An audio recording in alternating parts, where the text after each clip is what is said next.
Assalamualaikum warahmatullahi wabarakatuh.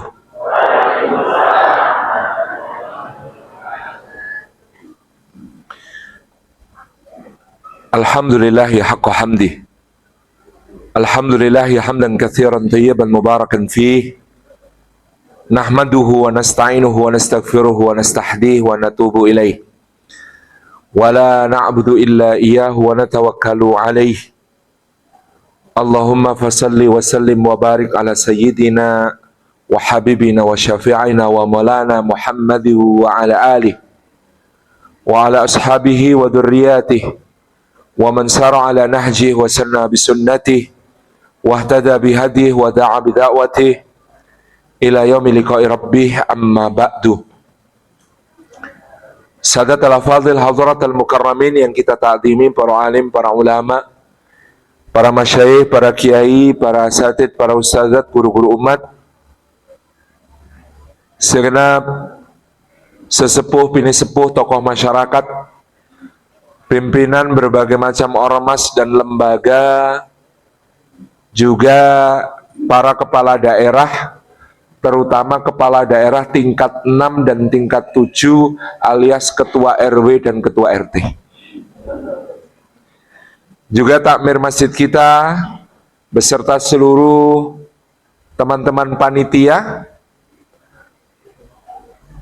dan teman-teman semuanya hadir in maupun hadir out. Hadir in yang di dalam, hadir out yang di luar.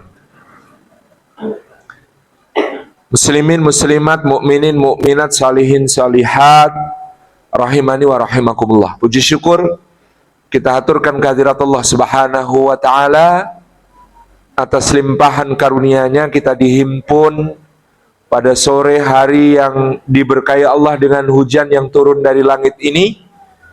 Mudah-mudahan dengan demikian doa-doa kita mustajabah. Allahumma sayyiban nafi'ah, Allahumma sayyiban nafi'ah, Allahumma sayyiban nafi'ah. Dan mudah-mudahan setiap langkah yang kita tempuh ke majelis ilmu, tiap tapaknya menggugurkan dosa-dosa. Setiap tapaknya meninggikan derajat kita di sisi Allah Subhanahu wa ta'ala. Setiap tapaknya menjadi pemudah jalan kita semua menuju ke surga. Juga duduk kita semua termasuk taman di antara taman-taman surga, tempat Allah mencurah-curahkan rahmat-Nya, menaungkan sayap-sayap malaikatnya, memohonkan ampun untuk kita, menurunkan sakinah ke dalam hati kita, dan menyebut-nyebut nama kita semua dengan bangga pada makhluk-makhluk mulia yang ada di sisinya. Amin Allahumma amin. Kata peradaban diambil, kata adab itu dari bahasa Arab untuk menjadi bahasa kita dalam bahasa Melayu dan bahasa Indonesia.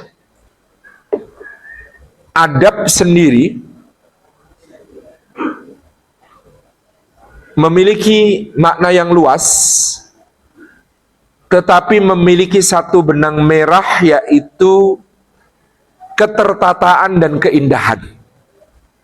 Sesuatu kalau disebut adab, maka dia ada ketertataan dan keindahan. Dalam bahasa maka sastra itu disebut adab. Kalau di UIN Fakultas Sastra, Fakultas Adab. Maka ada dua unsur di situ, tertata dan indah. Sebagaimana syair-syair memiliki susunan-susunan ketatabahasaan, mengikuti kaidah-kaidah tertentu, juga dia punya keindahan-keindahan di dalam pelafalan-pelafalannya, rima-rimanya, serta dia memiliki makna yang mendalam. Itulah adab. Sedemikian pula ketika Rasulullah SAW misalnya mengatakan adabani Rabbi fa ahsana ta'dibi, Allah Subhanahu wa ta'ala yang mengajarkan kepadaku adab dan dia memperindah adabku itu. Maka adab di sini adalah perilaku yang tertata dan indah ketika disaksikan oleh sesama.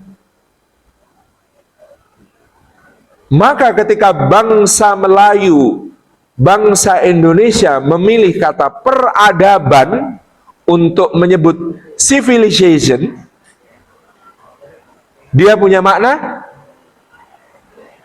satu, cita-cita tentang susunan masyarakat manusia yang tertata dan indah. Adapun peradaban dalam bahasa kita, kalau diarabkan, maka kata yang dipilih orang Arab untuk menggambarkan peradaban adalah al-hadarah. Hadarah. Disebut hadarah, kata sebagian ahli bahasa, karena peradaban adalah sekumpulan kehadiran untuk memberi kontribusi. Jadi dia bukan cuma wujud, tapi hadir. Ada suami yang wujud, tapi tidak hadir. Ada di rumah, tapi tidak menjalankan tugas dan fungsi sebagai suami. Ada ibu yang wujud, tetapi tidak hadir. Orangnya ada, tapi dia tidak menjalankan tugas dan fungsinya sebagai seorang ibu. Maka tidak disebut hadir. Dia hanya wujud, dia hanya ada. Sehingga ketika kita menyebut hadarah sebagai peradaban dalam bahasa Arab, hadarah itu sekumpulan kehadiran menjalankan tugas fungsi untuk memberi kontribusi. Maka seperti yang digambarkan oleh Nabi Shallallahu Alaihi Wasallam, dalam sebuah peradaban itu, orang miskinnya sabar, orang kayanya dermawan, ulamanya ikhlas, pemimpinnya adil. Jadi kadang-kadang ada yang tidak tepat, misalnya, wah itu Pak Bupatinya keren Pak Ustadz, kenapa? Pak Bupatinya itu sholat tahajud tidak pernah absen, puasanya Senin Kemis tidak pernah absen. Keren ya Pak Ustadz ya, sholat duha juga selalu hadir. Keren ya Pak Ustadz ya. Itu keren bukan untuk bupati, itu keren untuk siapapun. Untuk seorang bupati, kerennya bukan itu. Nyusun APBD sebaik-baiknya, melaksanakan pembangunan, jujur tidak korupsi, kemudian dia bisa mensejahterakan masyarakatnya, mendukung UMKM, mengembangkan anak-anak muda yang kreatif, mendorong kemajuan dengan program-program yang berpihak pada masyarakat. Itu namanya bupati keren. Jadi beda. Apa tidak keren Ustaz wong sholat malam? Keren, itu keren. Tapi itu keren dan tidak harus menjadi bupati untuk keren itu. Kalau sudah menjadi bupati, kerennya bukan itu. Faham sih? Itulah peradaban. Gambaran kita tentang bagaimana sebuah peradaban dibangun, peradaban disusun sebagai sesuatu yang tertata dan indah, serta memiliki makna bagi siapapun yang menjadi bagian dari dia. Nah tentu ini sebenarnya temanya akan panjang sekali, karena nanti di bulan Ramadan saya juga akan melaunching kisah-kisah romantis peradaban. Itu 30 episode. Kisah-kisah romantis peradaban 30 episode. Nanti bisa daftar di webnya Saf Original. Sehari satu cerita, mulai tayang ba'da subuh, tapi kalau sudah daftar bisa ditonton kapan saja. Jadi sudah selesai ya ini ya pengajiannya. Tunggu nanti Ramadan mawon. syutingnya rong rampung ya gitu kan. J, saf original. Saf original. Belum di launching Bu, jadi belum muncul. Tapi lalu nonton yang tahun-tahun sebelumnya bisa. Ada kisah-kisah perempuan peradaban, ada kisah-kisah pahlawan Nusantara, ada kisah-kisah menakjubkan orang-orang soleh, ada kisah-kisah macam-macam. Itu. J, itu di web namanya Saf Original. Terus HPE ngomong ke si endi yo. Itu ya.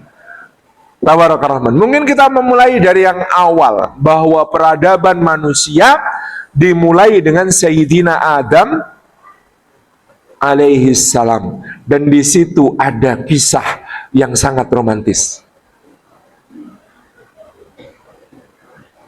Ketika Adam alaihi salam diciptakan, maka Allah Subhanahu wa taala menciptakannya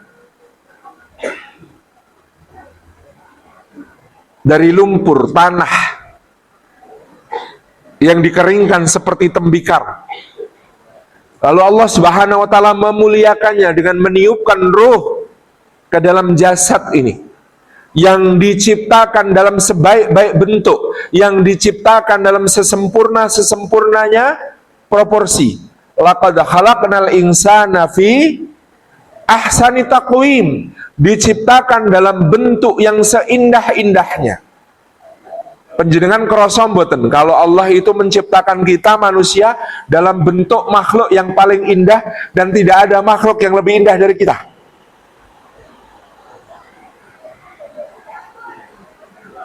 Indah. Panjenengan menika Pak, makhluk yang paling ganteng. Nek mboten percaya, pados foto gorila, simpanse, cari yang dianggap gorila, simpanse, orangutan, munyuk yang paling ganteng, bandingkan dengan Anda lebih ganteng. Saya jamin. Di dunia ini tidak ada yang lebih cantik dan tampan daripada makhluk bernama manusia. Bahkan orang-orang barat yang bikin film tentang alien, makhluk luar angkasa, ET, extraterrestrial, terrestrial creatures, niku mboten nonton sing berhasil menggambarkan alien kok lebih bagus daripada manusia. Coba di absen film tentang alien, ono sing luwih apik timbang wong, mboten. Mesti gambaran alien itu nek ra manusia dicampur apa? Ono sing dicampur munyuk, ono sing dicampur serangga, ono sing dicampur kadal, ono sing dicampur macam-macam, tapi tidak ada yang seindah manusia. Seindah itu Allah menciptakan kita, menciptakan bapak kita semua Adam alaihissalam dalam proporsi yang terbaik. Tentu syarat dan ketentuan berlaku. Tsumma radadnahu asfala safilin. Seindah-indahnya bentuk panjenengan, setampan-tampannya, secantik-cantiknya ini, ada kondisi di mana dia bisa dijatuhkan ke titik yang serendah-rendahnya. Nek mung mengandalkan gantenge, baguse, ayune, maka pada titik tertentu bisa jadi kita kalah dari binatang. Kalau cuma soal penciptaan kita yang paling indah ini, pada titik tertentu nilai kita bisa lebih rendah daripada hewan. Contoh, calon ayam namanya telur, dibawa ke pasar laku dijual. Kalau panjenengan ke pasar bawa calon manusia, jijik kabeh. Contoh lain, keluaran sapi setiap hari bertrek-trek dibawa ke Kopeng, bertrek-trek dibawa ke Dieng untuk pupuk sayur-sayuran. Kalau jenengan bawa truk isinya keluaran manusia, tuh pasti disuruh puter balik. Nggak nerima yang kayak gitu, Mas. Di Hong Kong, Kula nate teng mriko ada orang jualan sop sarang burung. Sarang burung walet niku dibikin sop. Semangkok 500.000 rupiah. Semangkok 500.000 rupiah. Niku nek misalnya saya tanya itu sarangnya yang di sop itu bagian apanya? Oh, dia bikin sarang dari rumput jerami, tapi untuk merajutnya itu pakai air liurnya. Nah, air liur ini yang sudah mengeras, inilah yang dijadikan sop. Lalu saya nawarin, "Mbok air liur saya saja." Pedagangnya nolak itu. Kalau ada kenakalan remaja pada kambing, sehingga seekor kambing jantan remaja menghamili kambing milik tetangganya, pemilik kambing yang dihamili seneng apa susah? Seneng. Kalau manusia, na'udzubillahi min dzalik. Jadi kalau cuma mengandalkan penciptaan, kita kalah dibandingkan binatang. Maka manusia itu menjadi mulia karena apa? Allah muliakan dengan ilmu dan dengan hidayah. Maka begitu Adam alaihi salam diciptakan, yang semula malaikat ragu-ragu, jangan-jangan ini yang diciptakan nanti membuat kerusakan di bumi, menumpahkan darah, ini. Maka Allah buktikan, Allah ajarkan kepada Adam alaihissalam. Wa 'allama Adam al-asma'a kullaha. Allah ajarkan kepada Nabi Adam alaihissalam ilmu tentang al-asma, isim-isim, kata benda, kosakata, seluruh isi jagat raya diajarkan kepada Adam. Dengan ilmu itulah Adam alaihissalam unggul di atas semua malaikat. Dia bisa menyusun berbagai macam kategori ilmu-ilmu baru karena Allah mengajarkan kepadanya al-asma,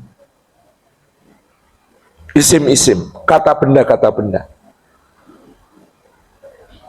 Maka Allah itu ketika mensifati dirinya al-akram, zat yang maha pemurah, yang maha dermawan. Perhatikan kalimatnya, Iqra wa rabbukal akram alladzi 'allama bil qalam 'allamal insana ma lam ya'lam. Ketika Allah mengatakan aku adalah zat yang paling dermawan di antara semua dermawan, maka kedermawannya Allah yang paling besar adalah memberi harta, memberi tahta, bukan. Kedermawanan Allah yang paling besar adalah alladzi 'allama bil qalam, yang mengajar manusia dengan perantaraan pena, 'allamal insana ma lam ya'lam, mengajari yang belum diketahui. Ketika Allah mensifati dirinya Ar-Rahman, maka apa yang dikatakan Allah? Allah yang maha pengasih, yang kasihnya tidak pilih-pilih. Sifat pengasihnya paling menonjol dalam apa? Allamal Quran, khalaqal insan, allamahul bayan. Allah itu sifat maha pengasihnya tampak pada bagaimana dia mengajarkan Al-Quran, dia menciptakan manusia, mengajarinya bisa berkomunikasi, menyusun pesan yang penuh makna, menyampaikan pesan yang penuh makna, memahami pesan yang penuh makna, meneruskan pesan yang penuh makna. Al-Bayan, itulah keunggulan manusia di atas semua makhluk. Maka kalau ada yang mengatakan menungso niku namung sedulure munyuk, biyen nggih padha-padha munyuk, sadurunge dadi munyuk nggih makhluk yang lebih rendah, bahkan asal muasalnya binatang bersel satu, datangnya dari ketiadaan, tidak ada yang menciptakan. Niku wong-wong sing mau ngoten niku jenengan tudui bukti. Sampai sekarang tidak ada makhluk selain manusia yang memanfaatkan bahasa serumit manusia. Sak pinter-pintere sesama munyuk, mboten nonton sik nulis cerpen, napa malih puisi, apalagi bisa berpantun dan bilang cakep. Gak ada. Jadi kita membicarakan peradaban, maka pasti isinya manusia. Karena adab itu memang anugerah Allah khusus untuk manusia. Betul. Tidak ada di dunia hewan-hewan itu kok nulis novel njuk diterbitke, enggak ada. Bahkan karena ilmu bahasa yang dikaruniakan itulah kita menyusun hal-hal baru yang tidak dipikirkan oleh semua makhluk lain itu. Dari dulu yang namanya gorila, simpanse, monyet, niku mangan pisang. Manusia juga makan pisang, tapi tidak ada gorila, simpanse, munyuk, kera, monyet, orangutan yang kepikiran bikin kolak. Nggak ada yang kepikiran bikin pisang goreng, apa meneh gawe carang gesing, apa meneh gawe es pisang ijo, apa meneh gawe banana cake. Nggak ada. Betul nggih? Pokoknya ana wong ngeyel-ngeyel rada ateis-ateis kuwi. Kandhani. Wae nek dudu ciptaane Gusti Allah, kono ora oleh mangan banana cake.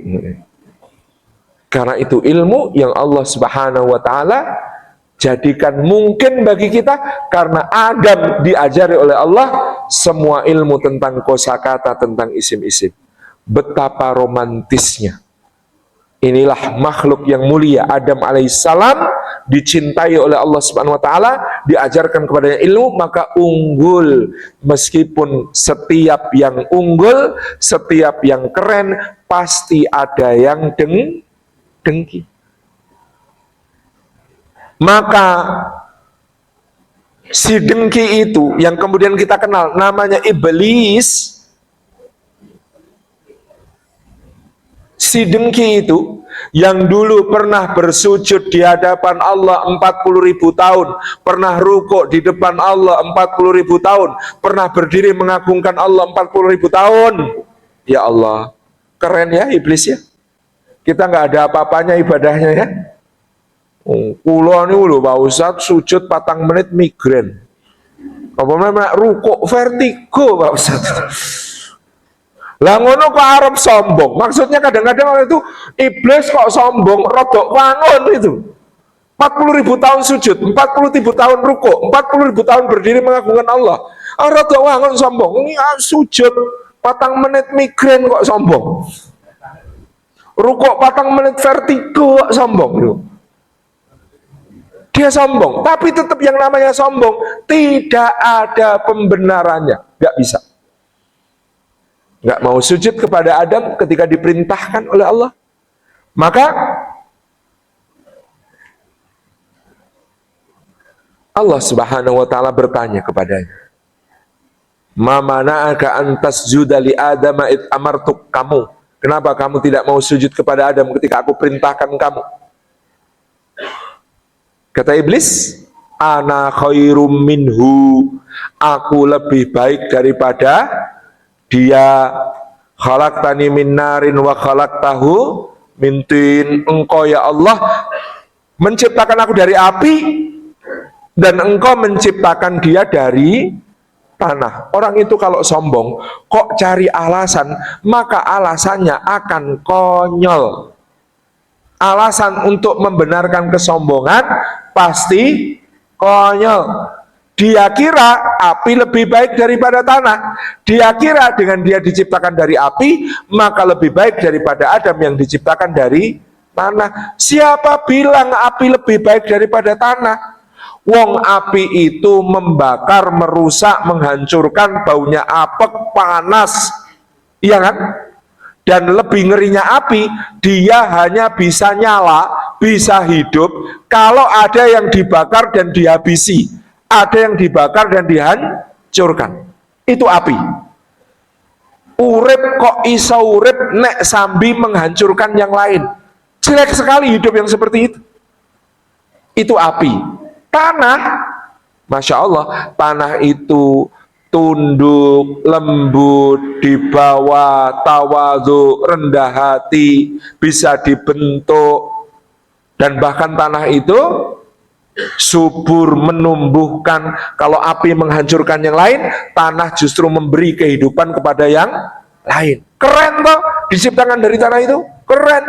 Plus iblis itu lupa dari dulu harga korek api segitu-gitu aja, harga tanah naik terus. Salah dia kalau mengatakan ana khairum minhu. Maka penjenengan kalau dalam hidup kok suka bilang ana khairum minhu, aku lebih baik daripada dia. Lebih ironis lagi, le iso ngomong ngono kuwi mergo rajin ngaji. Rajin ngaji kok dadi ana khairum minhu, ana khairum minhu, saya lebih baik dari dia, saya lebih baik daripada dia. Naudzubillahi min dzalik. Backsoundnya bagus ya. Ana khairum minhu, aku lebih baik daripada dia adalah kalimat warisannya iblis laknatullah alaih. Hindari sebanyak mungkin. Sampai-sampai Imam Hasan al-Basri ngendikaaken min alamati akhlaqil mar'i, termasuk tanda akhlak mulianya seorang adalah kullama ra'a ghairahu qala huwa afdalu minni. Setiap kali melihat orang selain dirinya, dia akan selalu berkata kepada dirinya sendiri, orang itu lebih utama daripada aku. Meresani yang sepuh, Masya Allah, amalnya pasti lebih banyak daripada aku. Meresani yang muda, Masya Allah, dosanya pasti lebih sedikit daripada aku. Meresani sing putri, Masya Allah, pasti pernah merasakan betapa beratnya hamil, melahirkan.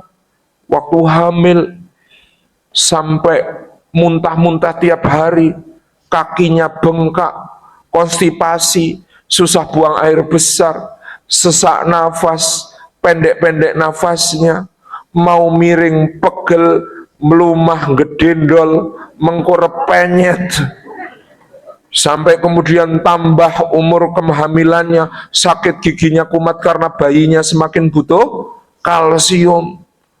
Wes pokoknya enggak karu-karuan, belum nanti kontraksi datang pergi, nyeri tak tertahankan, perobekan, perdarahan di ujung tanduk, tulang serasa dilolosi. Sakitnya luar biasa. Wah, melihat yang beli itu, semua penderitaanku dalam hidup tidak apa-apanya, tidak ada apa-apanya dibanding beliau. Ngerti ibu? Ibu juga begitu, melihat bapak-bapak, Masya Allah, kalau aku hamil melahirkan itu sakitnya luar biasa, tapi insya Allah tidak kapok, berarti masih tertahankan sakitnya. Lihat bapak-bapak, itu pernah ngalami sakit yang bikin kapok seumur hidup, namanya sakit disunat. Soalnya kan nggak ada bapak-bapak mau ngulangi disunat toh, trauma banget loh bu itu bu, berarti sakit banget ya pak. Iya, nah, melahirkan ini saya gelem baleni, nek sunat orang saya gelem baleni. Itu guyonane bapak kula. Dikandani ibu kula lan ngendi kok ora ngrasake wong lahir iki lorone ra ilok. Wah, Bu, kata bapak saya, wong lahir iki sak loro-lorone ora kapok. Nyatane sih do gelem baleni. Nek wong lanang ki loro pisan ning kapok tenan. Loro apa, Pak? Disupiti. Tabarakallah. Jadi Masya Allah, selalu melihat yang lain sebagai lebih utama. Langkung keren. Masya Allah, kae kok solate cepet banget lu, cepet timbang aku. Hebat tenan, nganti setan belum sempat nggodho wis rampung solate. Wonten sing salate khusyuk suwi, Masya Allah, salate suwi keren sampai setan ora kuat nggodho. Pokoknya sedaya saya melihat orang lain dengan kacamata yang beliau lebih afdal daripada saya. Nah, romantisnya Adam alaihissalam, begitu kemudian iblis menika di laknat oleh Gusti Allah. Maka ini ada Ini kata Ibnu Abbas ini suka unik ya, memandang sesuatu dari sudut pandang yang unik. Ada sahabat-sahabat kumpul, ada Abdullah bin Mas'ud, Abdullah bin Abbas, lain-lain. Ini ulang saling bertanya, kamu ayat apa dalam Al-Quran yang paling menerbitkan harapan kepada Gusti Allah? Sayyidina Abdullah bin Mas'ud ngendiko, ayat yang paling menerbitkan harapan di dalam Al-Quran adalah ayat yang berbunyi, Qul ya ibadiyalladzina asrafu ala anfusihim la taqnatu mir rahmatillah innallaha yaghfirud dunuba jami'ah. Ayat yang paling membuat saya sangat punya harapan kepada Allah adalah ayat yang berbunyi, katakanlah wahai hamba-hambaku yang melampaui batas terhadap dirinya sendiri, jangan berputus asa dari rahmat Allah, sesungguhnya Allah mengampuni dosa-dosa semuanya. Itu yang paling membuat saya harapannya besar. Tiba gilirannya Abdullah bin Abbas ditanya, kalau sampean apa ayat yang bikin penjenengan itu berharap kepada Gusti Allah? Kata Ibnu Abbas, ayat ketika Allah menjawab iblis. Iblis berdoa minta sama Allah, fa'angdirni ila yaumi yub'atsun, ya Allah tangguhkanlah hukumanku sampai manusia-manusia keturunan Adam ini nanti dibangkitkan olehmu. Lalu Allah ngendika, fa innaka minal mungdarin, engkau wahai iblis termasuk yang diberikan masa penangguhan hukuman. Kata Ibnu Abbas, ini ayat yang paling bikin saya berharap besar sama Allah. Kata sahabat yang lain, kok bisa? Lah iya, wong iblis habis bermaksiat, durhaka sama Allah, dilaknat sama Allah, berdoa saja sama Allah dikabulkan. Apalagi kalau kita taat, beramal soleh, lalu berdoa sama Allah, maka lebih mungkin untuk dikabulkan. Masya Allah. Romantis ya sama Gusti Allah itu. Ini loh, iblis dilaknat, dimurkai Allah semurka-murkanya, tapi berdoa sama Allah dikabulkan. Lah penjenengan insya Allah tiang-tiang gagak sifat soleh kabeh, solihah kabeh, taat gitu. Kok berdoa dumateng Gusti Allah, maka insya Allah doanya mustajab.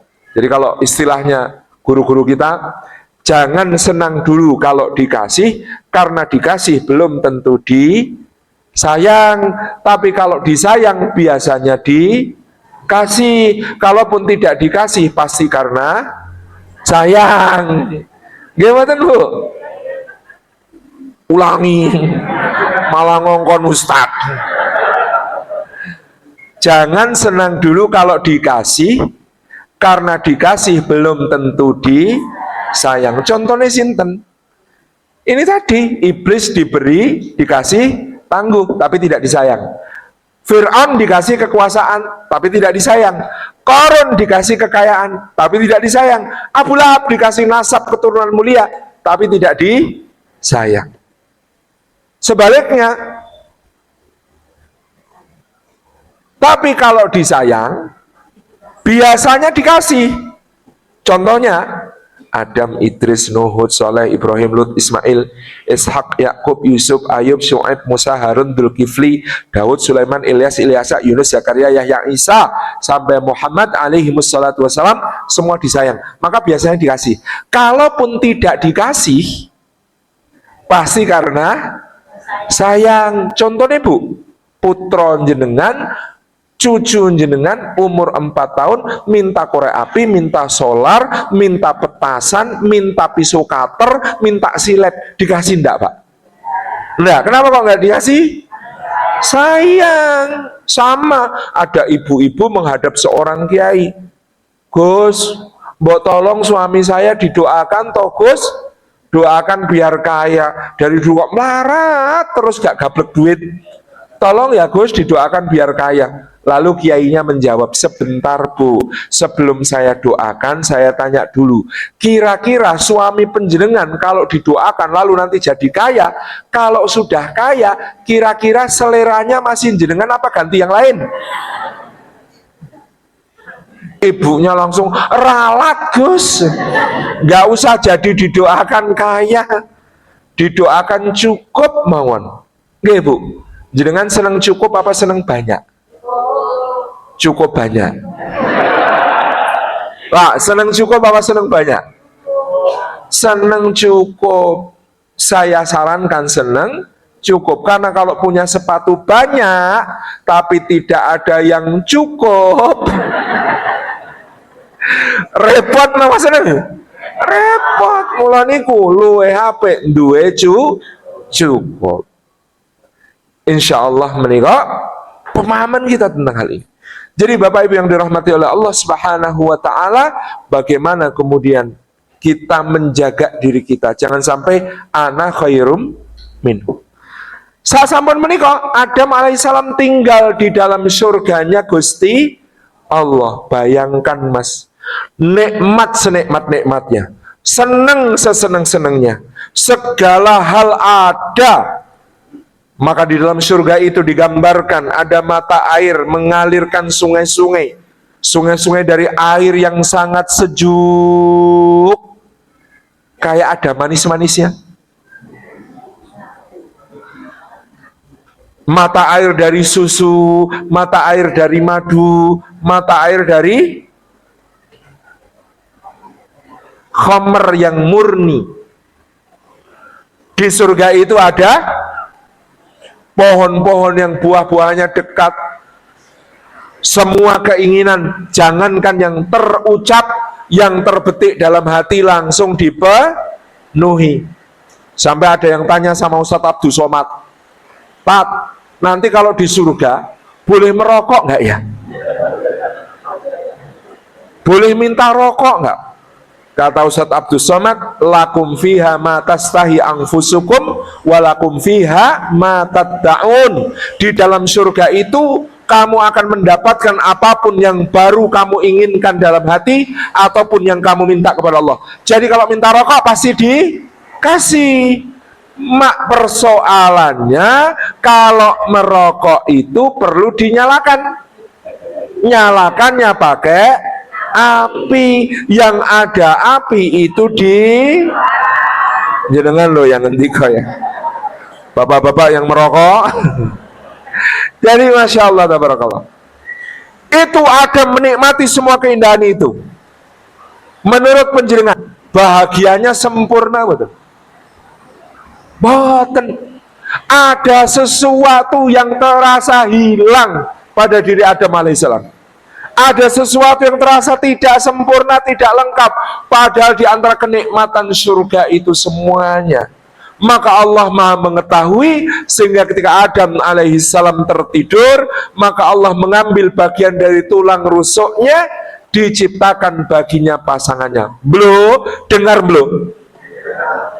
Kenikmatan surga yang senikmat-nikmatnya nikmat dengan segala kesenangan di dalamnya tidak mampu mengobati kesendiriannya Adam alaihissalam. Lalu bagaimana kalian yang tinggal di dunia ini? Kok bisa-bisanya betah jomblo? Yang di surga saja dengan segala kenikmatan itu ra kuat kon jomblo. Kok iso neng donya kuat jomblo? Maka benar kata Sayyidina Umar, ada pemuda sehat walafiat kok tidak segera menikah, kemungkinannya dua. Satu, ahli maksiat. Yang kedua, lemah. Elek kabeh to Mas. Insyaallah. Niki saya sedang menggalakkan kembali kampanye segera menikah.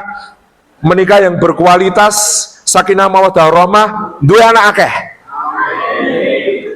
Karena angka kelahiran birth rate Indonesia tinggal 2,1 Bu. Untuk sebuah peradaban bertahan itu minimal 2,3. Artinya kita sudah defisit birth rate-nya. Bonus demografi kita sudah lewat. Maka mas-mas yang soleh-soleh, ahli ibadah, to'at-to'at, seneng pengajian, kok ora gek nikah, penjenengan menunda kebangkitan Islam. Dosa meneh loh. Menunda menikah 1 hari sama dengan menunda kebangkitan Islam 10 tahun.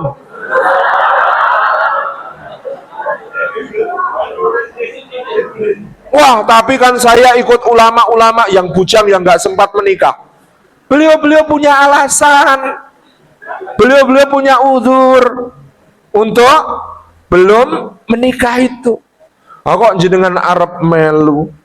Tapi Ustaz, nanti kan kalau syahid, laki-laki yang syahid itu di surga ditemani 72 bidadari. Lah kalau jenengan di dunia belum menikah, begitu masuk surga ditemani 72 bidadari, maka bidadarinya juga akan mengatakan, kita temenan aja ya.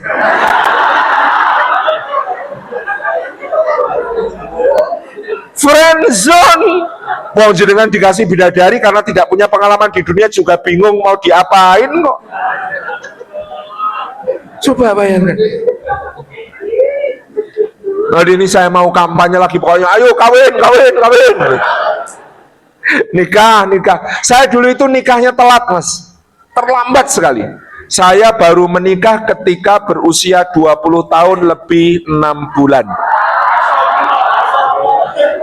Ngantek. Ini mesti disabotase jomblo ya mesti. Mati mas. Cek, wes surip. Wah jomblo ini meng di panas-panasi ngono langsung nyabut sound system loh. Ini soundman-nya mesti jomblo. Gitu nih, bayangkan Adam alaihissalam yang di surga dengan segala kemewahan, kenikmatan, keberkahannya itu nggak tahan menjomblo. Lah kok ada cuma di dunia bisa-bisanya tahan menjomblo? Ya Allah, ya Rahman, ya Rahim.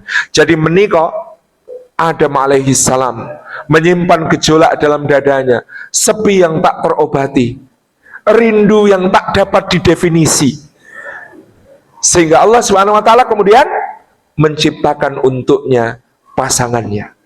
Diambilkan dari tulang rusuknya sebelah kiri. Maka ada puisinya mas, yang sangat romantis. Bukan dari tulang ubun perempuan dicipta, sebab berbahaya kalau perempuan hanya disanjung dan dipuja. Bukan pula dari tulang kaki, sebab hinalah lelaki yang menginjak dan memperbudak kaum putri. Tetapi ia diciptakan dari rusuk kiri, dekat ke jantung hati untuk dicintai, dekat ke tangan untuk dilindungi.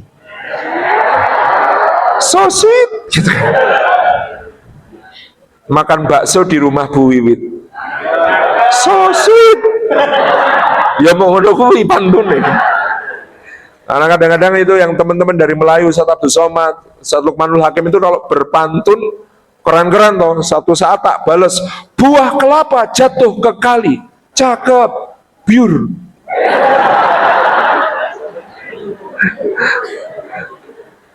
Irama alam itu tidak terkalahkan itu puisinya, pantunnya itu gitu.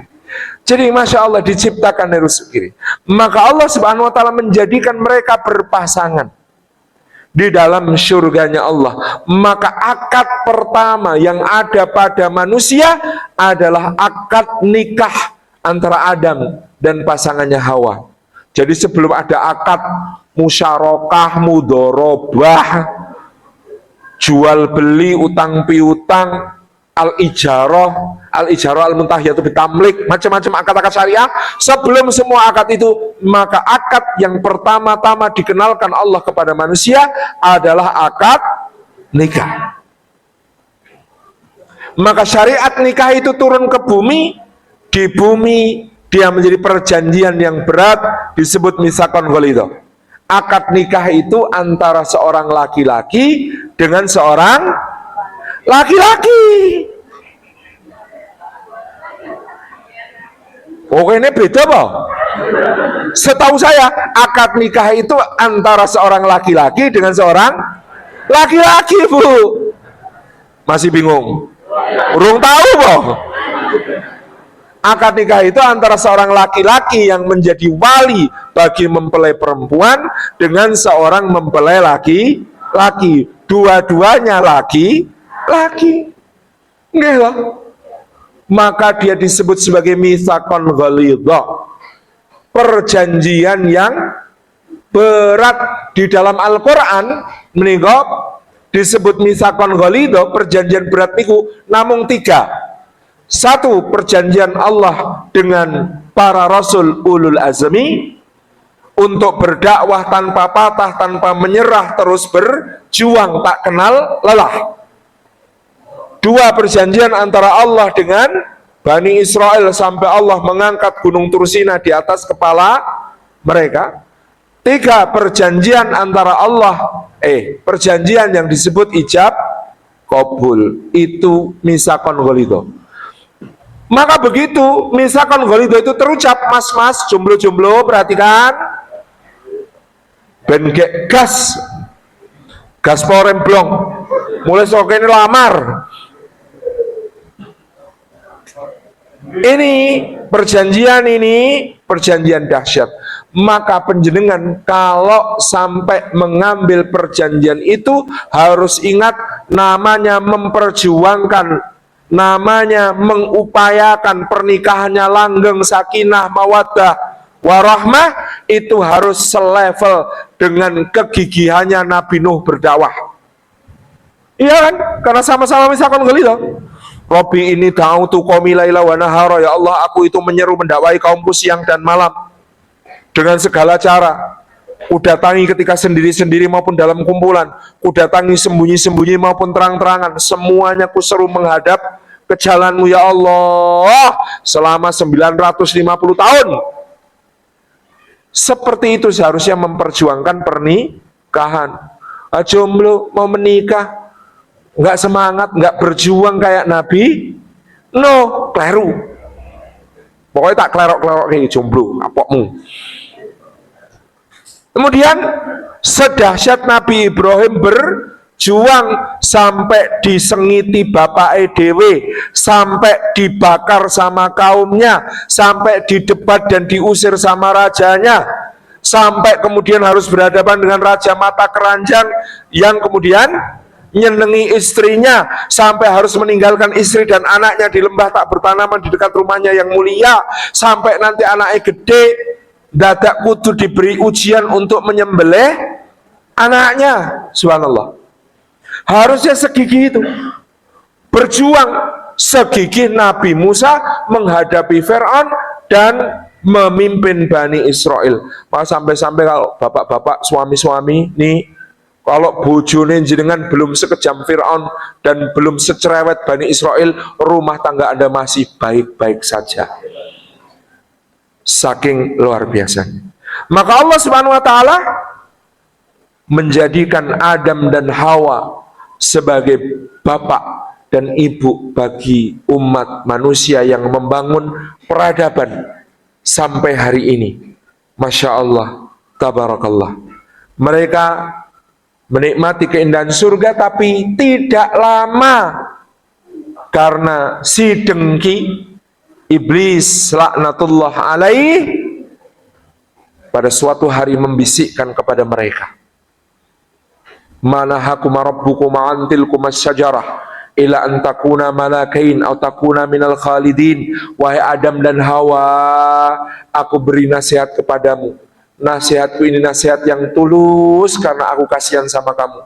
Sesungguhnya Tuhanmu tidaklah melarang kamu berdua dari mendekati pohon ini, melainkan karena Tuhanmu itu tidak ingin kamu jadi makhluk yang berkuasa, malakain, atau kamu menjadi makhluk abadi. Ternyata dari awal penciptaan, godaan yang paling ngeri bagi manusia adalah godaan untuk berkuasa dan godaan untuk abadi. Lebih memabukkan lagi godaan untuk berkuasa secara abadi. Maka ada 3 periode, macam-macam itu ya. Subhanallah. Itu menghanyutkan Adam dan Hawa, menipu sampai kemudian mereka mendekati pohon itu, melanggar larangan Allah. Maka apa yang terjadi? Kata Hawa ketika kemudian ditanya oleh Adam, kenapa kita mengikuti godaan iblis itu? Hawa dengan lugu menjawab, Aku baru tahu kalau ada orang yang bisa bersumpah dengan nama Allah tapi ternyata dia dusta. Iblis berdusta atas nama Allah dengan mengatakan wa qasamahuma inni lakuma minan nasihin, dan iblis bersumpah dengan nama Allah kepada keduanya bahwa sesungguhnya aku iblis ini adalah penasihat yang tulus bagi kalian berdua. Kata Hawa, aku baru tahu ada orang kok bersumpah pakai nama Allah ternyata dusta. Mbak, Hawa sudah memperingatkan. Sejak dulu kalau ada orang bersumpah pakai nama Allah, tidak semuanya beneran. Makanya ada lagunya ya. Lagunya kan dulu dipopulerkan zaman HOS Cokro Aminoto. Terang bulan dikali, buaya timbul, disangkalah mati. Jangan percaya mulutnya lelaki, berani sumpah tapi takut mati. Gitu. Jane wani perih wedi ngelih gitu. Itu laki-laki. Jadi Bapak Ibu yang dirahmati Allah, inilah romantisme yang membentuk peradaban manusia ketika Adam dan Hawa berada di surga, lalu Allah menakdirkan mereka untuk turun ke bumi. Turun ke bumi bukan karena dosa, turun ke bumi bukan karena dimurkai Allah, tapi turun ke bumi sudah ditetapkan oleh Allah sejak awal, bahkan sebelum mereka diciptakan. Inni ja'ilung fil ardi khalifah. Sesungguhnya aku akan menjadikan di bumi khalifah. Maka romantisnya Adam dan Hawa menjadi awal. Luar biasanya ketika turun kan, Adamnya alaihi salam diriwayatkan turun di India atau Sri Lanka, Hawanya turun di Jeddah. Ketemunya di mana? Di Jabal Rahmah, di Padang Arafah. Jeddah Padang Rahmah dengan India Padang Rahmah, Jabal Rahmah, mana yang lebih dekat? Jeddah ke Jabal Rahmah itu dekat, dari Jeddah ke Mekah. Sedangkan India ke Padang Arafah jelas jauh. Cowok, ketahuilah dari situ sudah ditetapkan sejak awal, usahanya cowok harus jauh lebih besar. Terima kasih. Wassalamualaikum warahmatullahi wabarakatuh.